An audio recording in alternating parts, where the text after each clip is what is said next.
Hello, very good morning. Before adding of manure and fertilizer, we we studied about traditional tools and seed drilling. I mean basic practice of crop. Now, adding of manure and fertilizer.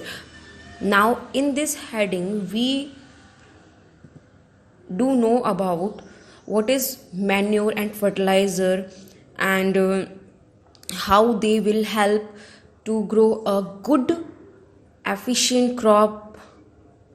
First, manure. What is manure and fertilizer? The substance which are adding to the soil in the form of nutrient for the healthy growth of plant are called manure and fertiliser. जितने भी substance होते हैं अगर हम उनको soil में मिला देते हैं और जिससे एक अच्छी फसल उगती है, एक अच्छी और एक हेल्दी क्रॉप ग्रो करती है, that is called manure and fertiliser.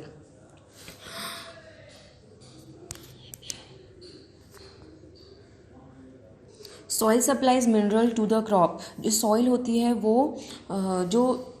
होती है वो क्रॉप को क्या करती है? मिनरल्स देती है, न्यूट्रिएंट देती है.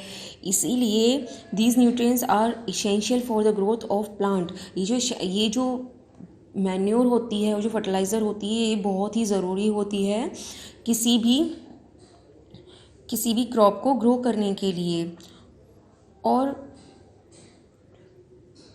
Continuous cultivation of crop make the soil poorer in nutrient. अगर हम किसी भी क्रॉप को बार बार कल्टीवेट करते हैं, कल्टीवेट मतलब अगर हम किसी भी क्रॉप को बार बार किसी फील्ड में लगाते हैं तो जो सॉइल होती है इट बिकम फर्टाइल. जो सॉइल होती है उसमें न्यूट्रिएंट की कमी हो जाती है. इसीलिए we are adding manure in this. हम इसलिए उसमें क्या करते हैं? मैन्योर को डालते हैं. This process is called manuring. The process of see, farmer have add to manure to the field to replenish the soil with nutrient. मतलब replenish में होता है उसको फर्टिलाइज़र को भरना सॉइल के अंदर. फर्टिलाइज़र को सॉइल के अंदर भर देता है और इस प्रोसेस को हम क्या बोलते हैं? The process of replenishing the soil with nutrient. Soil को न्यूट्रिएंट के साथ भरने को हम क्या बोलते हैं? मैन्योरिंग. इम्प्रॉपर और insufficient manuring result in weak plant. अगर हम किसी भी प्लांट के अंदर मैन्योर नहीं डालते हैं and they become a weak plant because you know that plant need nutrient to grow healthy. Plant को बहुत ज़रूरत होती है एक हेल्दी न्यूट्रिएंट के लिए. न्यूट्रिएंट की बहुत ज़रूरत होती है ताकि वो हेल्दी ग्रो कर सके. First of all, what is manure and fertiliser?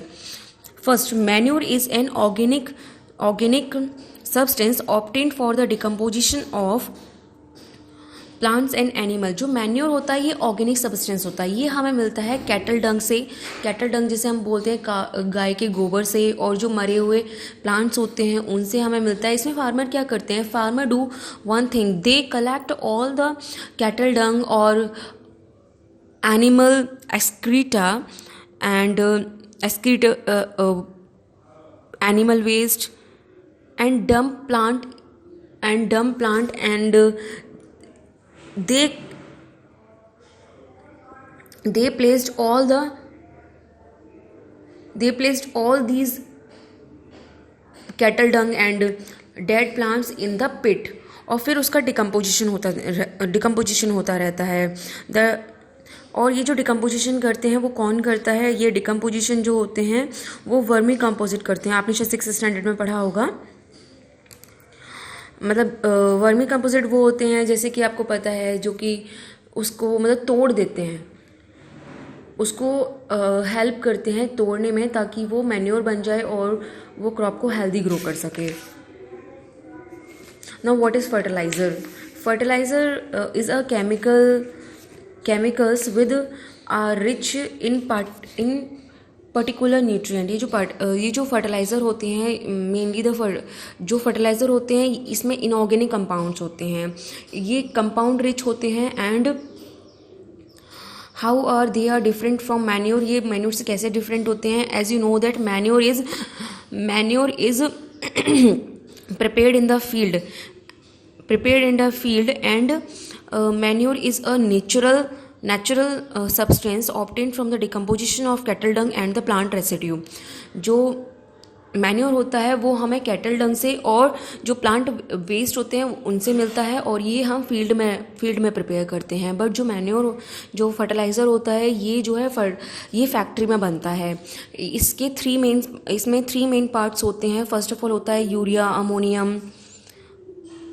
Ammonium sulphate, super phosphate and potash and PK. लेकिन जो मेन पार्ट होता है वो 3 ही होते हैं, जो कि नाइट्रोजन होता है, फास्फोरस होता है और पोटेशियम होता है. इसका हम यूज़ करते हैं वीट को, पैडी को और मेज को उगाने में. But suppose that if we are using excessive, मतलब अगर हम ज़्यादा से ज़्यादा मात्रा में, अगर हम ज़्यादा से ज़्यादा क्वांटिटी में फर्टिलाइज़र को किसी भी फील्ड में डालते हैं तो क्या होता है, ज़्यादा न्यूट्रिएंट हो जाते हैं, जिसकी वजह से सॉइल जो होती है वो फर्टाइल हो जाती है. मतलब वो जब फर्टाइल हो जाएगी तो इसका मतलब ये है कि वो दूसरी क्रॉप को कल्टीवेट नहीं कर सकती, वो दूसरी क्रॉप को नहीं उगा सकती है. इसलिए हम उसकी फर्टाइल को रोकने के लिए हम क्या करते हैं, we are adding fertiliser with the manure के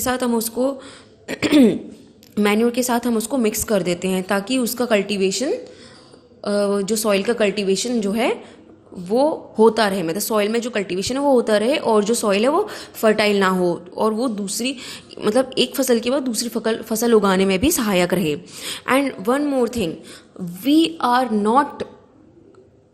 not going to cultivate same crop throughout year. We need to change it.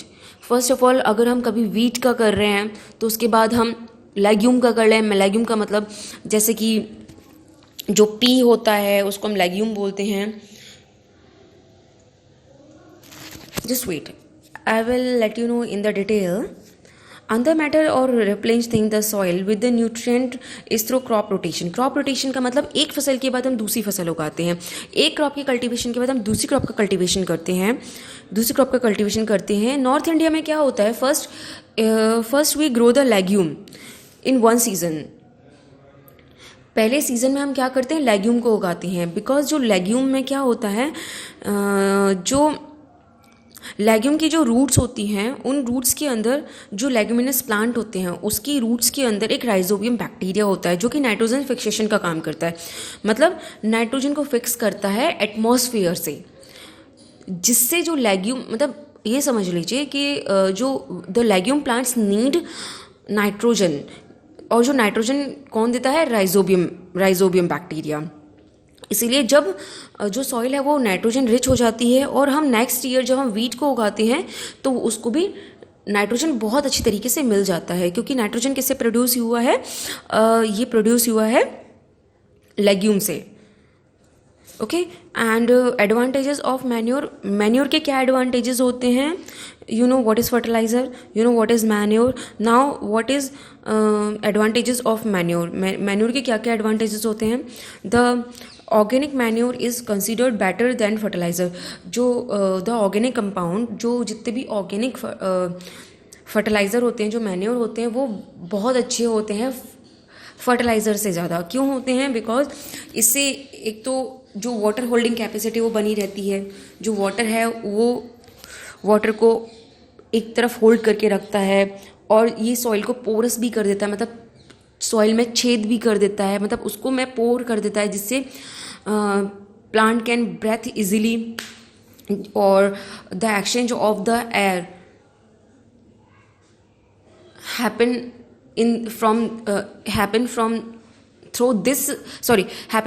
through these porous. मतलब इसमें जो है गैसेस का एक्सचेंज भी हो जाता है बहुत अच्छी तरीके से. In increasing number of friendly microbes, उसमें बहुत सारे फ्रेंडली माइक्रोब्स होते हैं जो कि हेल्प करते हैं प्लांट को ग्रो करने में. जिससे राइजोबियम बैक्टीरिया है वो हेल्प करता है लेग्यूम को ग्रो करने में. और जो सॉइल का जो टेक्सचर होता है, सॉइल की जो बनावट होती है, वो भी इससे क्या होती है, अच्छी तरीके से हो जाती है. मतलब उस इम्प्रूव हो जाती है. Now what is the difference between the fertiliser and the manure. क्या इसमें क्या डिफरेंस है? First of all you know that fertiliser is going to made in factories, मतलब it is produced by factories, ये factories में बनती है. Fertiliser is man made inorganic salt, ये मैन मेड इनऑर्गेनिक सॉल्ट होते हैं. एंड ये जो मैन्योर होता है, ये manure is a natural substance obtained from the decomposition of cattle Dang and plant residue. ये हमें कैटल डंग से और प्लांट रेसिड्यू से मिलता है. फर्टिलाइज़र फैक्ट्री में होता है. And sorry, manure is prepared in the field. And fertiliser does not provide any humus to the soil, ये ह्यूमस नहीं देता है सॉइल को, बट जो मैन्योर होता है वो सॉइल को ह्यूमस देता है. फर्टिलाइज़र में कौन कौन से इनऑर्गेनिक न्यूट्रिएंट्स होते हैं? Nitrogen, phosphorus and potassium. But manure जो है, मैन्योर में ये पोटेशियम, नाइट्रोजन और फॉस्फोरस नहीं होते हैं. Now we are going to proceed through the irrigation. What is irrigation? We all know that we need water to grow, and as well as plants also need water to grow their self healthy. Plant contain nearly 90% of water. Plant में 90% water होता है. Water is essential for the germination of seed. Water is very essential, मतलब water बहुत ही ज़रूरत होती है seed को germinate करने में, मतलब सीड को अंकुरित करने में. But in dry condition it is not going to germinate. But जो ड्राई कंडीशन में ये जर्मिनेट नहीं हो पाती है, nutrient dissolve in the water is transported each part of the water. Nutrient जो भी वाटर में जितने भी न्यूट्रिएंट होते हैं वो प्लांट्स के हर एक पार्ट में जाते हैं, चाहे वो रूट हो, चाहे वो स्टेम हो, चाहे वो ब्रांचेस हो, वो हर एक पार्ट्स में जाते हैं. और जो वाटर होता है वो उसकी हॉट एयर से मदद भी करते हैं, किसको? प्लांट्स की. Now what is irrigation? The main definition is what is irrigation? The supply of water of regular intervals is called irrigation. जब हम प्लांट्स में रेगुलर इंटरवल पर वाटर को सप्लाई करते हैं, इसको हम इरीगेशन बोलते हैं. The source of irrigation, there are many source of irrigation, जैसे well, tubewells, ponds, lakes, water dams and canals. हम इसकी सहायता से भी हम क्या करते हैं? वाटर को ले लेते हैं. There are 2 types of method. First of all you can see in figure 1.4a, 1.4b, 1.4c, 1.4d. ये देखिए, ये वेल है और ये चेन पंप है, जो कि हम चेन की हेल्प से वाटर को बाहर निकालते हैं और हम फील्ड में उसको डालते हैं. दिल्ली में क्या होता है? दिल्ली में वाटर को लेते हैं और उससे भी हम प्लांट्स को डालते हैं. और मोट में क्या होता है? जो मोट एक पुलिंग सिस्टम होता है. और ये देखिए राहत होता है, उसमें भी हम क्या करते हैं? जो एनिमल होता है वो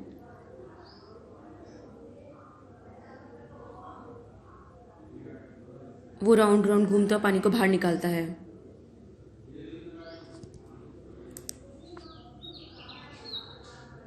traditional method. The water available in the wells, lakes, canal is lift up by the different method. जब water is available in the wells, lake and canal, जो भी वाटर लेक और कैनाल के अंदर प्रेजेंट होता है, उसको ऊपर निकालने को ही हम क्या हम डिफरेंट मेथड से हम उसको बाहर निकालते हैं.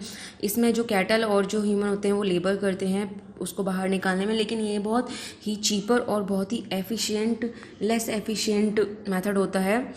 इसमें 4 डिफरेंट मेथड्स होते हैं. First of all moat pulling system, chain system,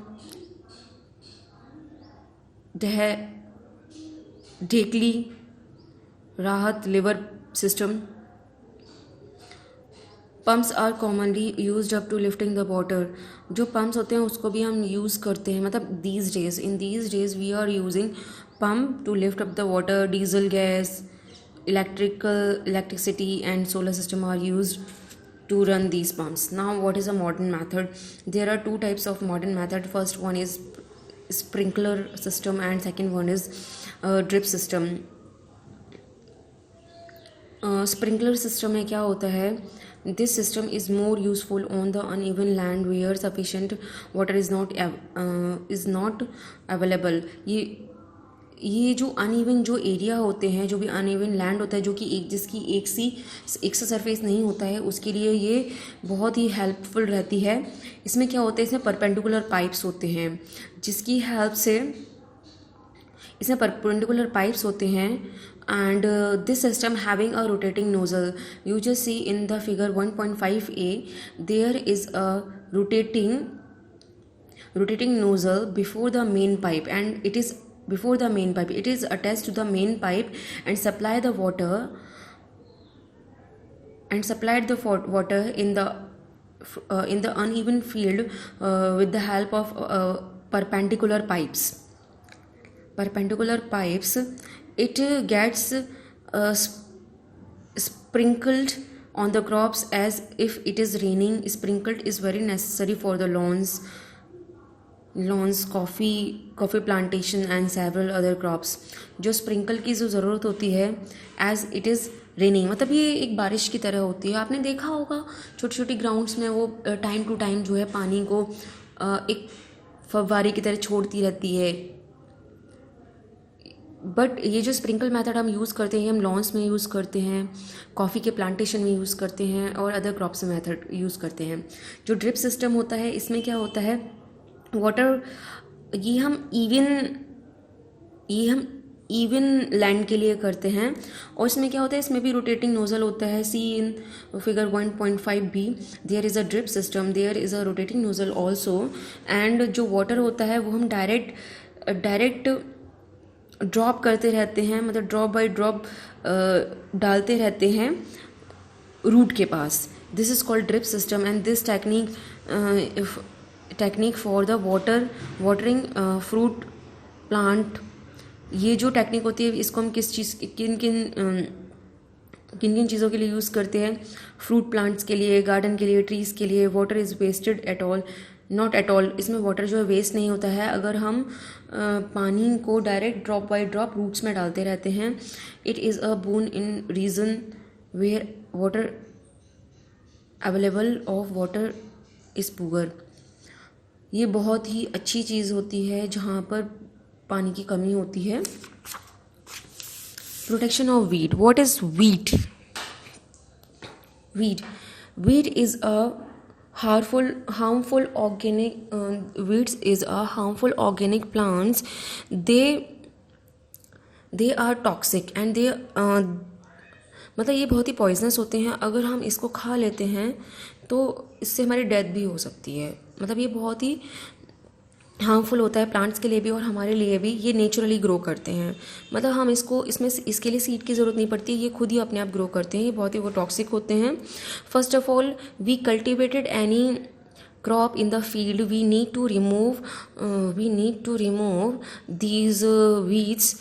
हमें किसी प्लांट्स को कल्टीवेट करने के लिए, मतलब उसको उगाने के लिए हम इस बीड्स को हटा देते हैं. इसके बहुत सारे टाइप होते हैं. फर्स्ट ऑफ ऑल हम क्या करते हैं, हम इसको खुरपे की हेल्प से हटा देते हैं, ताकि हम इसको रूट से हटा देते हैं ताकि ये दोबारा ग्रो ना करें. और सेकेंड वन, हम इसमें क्या करते हैं, weeds are control by the help of weedicide. हम इसमें वीडीसाइड मिलाते हैं. बट जो वीडीसाइड होते हैं, if we going to spray the weedicide, they kill the weeds, but they do not damage the crop, but they are harmful for us. Before we spray the weedicide in the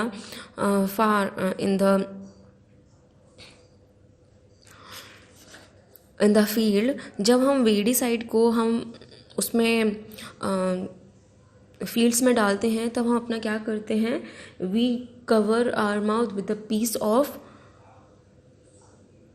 piece of cloths, ताकि वो हमारी nose के अंदर ना जाए और उससे हमें हार्म ना हो. हमें अपने मुंह को कवर करके रखना चाहिए, बिकॉज इसमें केमिकल्स होते हैं. Now harvesting. What is harvesting? The cutting of crop after harvesting. It is a very important task. जब प्लांट मैच्योर हो जाते हैं, उसके बाद हम क्या करते हैं, हम उसकी कटिंग करते हैं. The cutting of crop After maturing it, the cutting of crop after maturing it is called harvesting. Plant के मेच्योर होने के बाद, प्लांट जब फुली ग्रो हो जाता है, उसके बाद जब हम प्लांट को कट करते हैं, that is called harvesting. Harvesting crop are pulled out cut close to the ground. जो हार्वेस्टिंग में क्या होता है, हार्वेस्टिंग में हम क्रॉप को जड़ से उखाड़ लेते हैं. It takes 4 months in the cereal crop to mature. जैसे कि आपको पता है जो cereal crops होते हैं, just like cereal crops like wheat, rice and maize, they take 4 months. इनको फुली ग्रो करने के लिए 4 महीने चाहिए होते हैं, 4 months चाहिए होते हैं. Harvesting in our country either done manually by the skill. इसको हम जो हमारे यहाँ जो हार्वेस्टिंग होती है, या तो हम स्किल से करते हैं या तो हम हैसिए से करते हैं. हैसिया, उसको हम कट करते जाते हैं. अदरवाइज हार्वेस्टिंग जो हम करते हैं वो हार्वेस्टर से करते हैं. In the grain harvester the grain seeds to be separated from the chaff. जो हार्वेस्टिंग होता है उसमें हम सीड ग्रेन को हम सेपरेट करते हैं विद द हेल्प ऑफ काफ की मदद से हटा देते हैं. जैसे कि गेहूं के जो क्रॉप्स होते हैं, गेहूं आपने देखा होगा, गेहूं में क्या होता है, ऊपर उसके एक ब्राउन कलर की, मतलब क्रीमी ब्राउन कलर की उसके ऊपर एक लेयर चढ़ी होती है. उसको हम बोलते हैं, जैसे हम भूसा बोलते हैं ना, उसको हम उससे अलग कर देते हैं, वो सीड को हम अलग निकाल देते हैं. तो ये हम जो मशीन की हेल्प से करते हैं उसके लिए हमें काफ की ज़रूरत होती है. That is called threshing. This process is called threshing. इस प्रोसेस को हम क्या बोलते हैं, threshing. This is carried out with the help of machine. इसको हम मशीन के साथ ही हम लेते चले जाते हैं. Farmer with the small holding of land do not separate the grain and chaff by winnowing. इसमें जो फार्मर होता है वो स्मॉल होल्डिंग ऑफ लैंड, जिनके पास बहुत ही छोटे छोटे फील्ड्स होते हैं, वो उनको सेपरेट करते हैं, ग्रेन को सेपरेट करते हैं, और with the help of chaff by winnowing. मतलब जैसे आपकी मदर जब भी गेहूं को बीनती होंगी, उसको फटकती होंगी, that is called winnowing. Now harvesting festival. Harvesting after 4 years. After 4 years, you know that every cereals take 4 years to grow fully. मतलब to make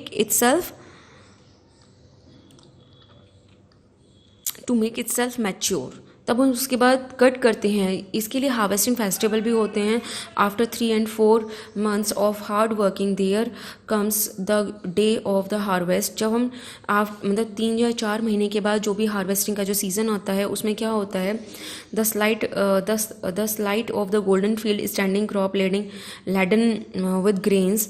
जब उसमें जो फील्ड होता है उसमें गोल्डन कलर के जो फील्ड्स होते हैं, उसमें क्रॉप खड़े रहते हैं और वो लहरा रहे होते हैं. तो इसमें जो पास सीज़न होता है उसमें बहुत सारे लोग अपनी खुशी मनाते हैं, जॉय करते हैं. इसमें आपको पता होगा, जैसे कि हम लोग क्या करते हैं, हम लोग पोंगल मनाते हैं, बैसाखी करते हैं, होली दिवाली मनाते हैं. बिहू आसाम में मनाया जाता है, हम लोग होली मनाते हैं. होली तो खैर हर जगह फेमस है. दिवाली भी हर कोई मनाता है. बैसाखी पंजाबी लोग मनाते हैं. ये ज़्यादातर, as you know that this is going to happen in the month of January. ये जनवरी में होता है ज़्यादातर. और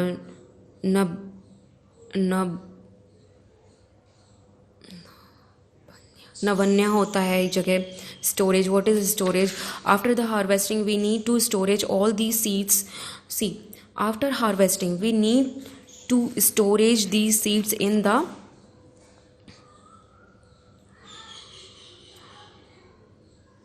द गोडाउन. हमें ये भी बहुत इंपॉर्टेंट टास्क होता है हार्वेस्टिंग के बाद. जब हार्वेस्टिंग का टास्क कंप्लीट हो जाता है, हम हार्वेस्टेड जो ग्रेन होते हैं उनको लॉन्गर टाइम तक रखने के लिए और उनको मॉइस्चर से, इंसेक्ट से, रेड से बचाने और अदर माइक्रो ऑर्गेनिज्म से बचाने के लिए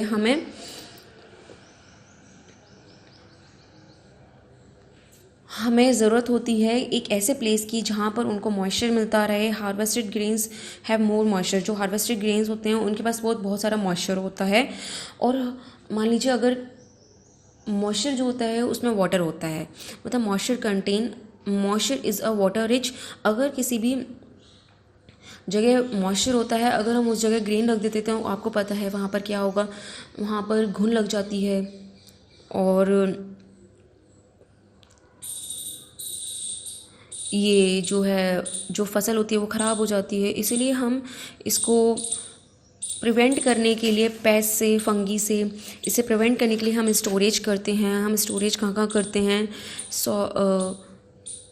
सिलोल्स for the storage of grains. See in the figure 1.10, इसमें सिलोल्स में क्या होता है? Farmer store grains in jute bags और in metallic beans, and in the large scale storage grains is done in silos and granaries to protect them from the pests like rats and insects। इसमें क्या होता है? इसमें जो crops होते हैं उनको जो भी ग्रेन्स होते हैं इसको हम आप देख रहे हो ये जो हैं ये सिलोल्स हैं। ये इसमें हम क्या करते हैं? इसमें हम बहुत ही लार्ज स्केल्स पे हम सिलोल्स में डालते हैं।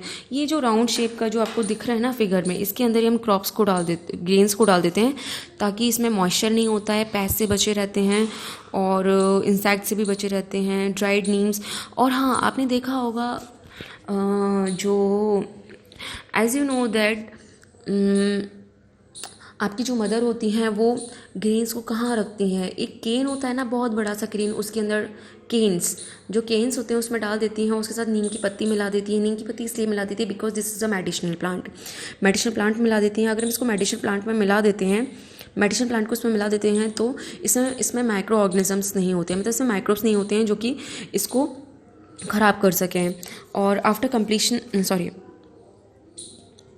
completion of this chapter, we are going to know about what is animal husbandry. Many people living in the coastal areas consume fish as well as a major part of their diet। मतलब बहुत से जो people होते हैं जो कि coastal areas में रहते हैं वो फ़िश खाते हैं We just seen the process of crop and production involves in number of process selection, seeds and showing। जैसे कि हम किसी भी प्लांट को ग्रो करने में बहुत सारी प्रोसेस करते हैं, जैसे कि शोइंग है, विनोविंग है, टिलिंग है।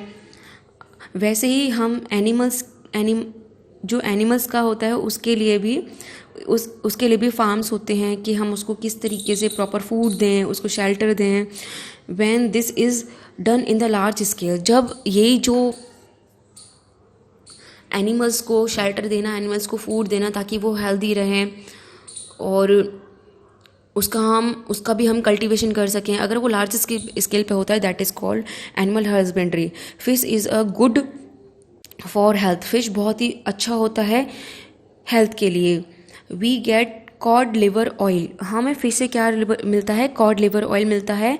And the fish is rich in vitamin D. As you know that in the sun we get from the sun we get vitamin D, and in the same way we get vitamin D from the fish. So this chapter has done. Now I am going to giving you some homework. First is what is Kharif and Rabi crops, and what is manure and fertilizer. Explain how fertilizer are different from manure, and what is irrigation, what is weedicide, and how we control it. Now the chapter has done. Thank you so much.